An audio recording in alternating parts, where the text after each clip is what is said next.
Hendes tre børn,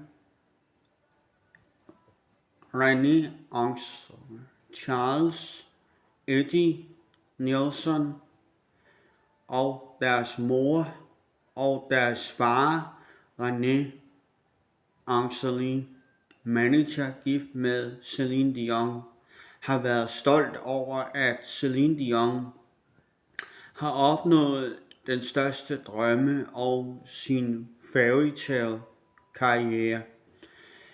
Hun har sunget over det meste af verden, både på fransk, italiensk og mange andre sprog.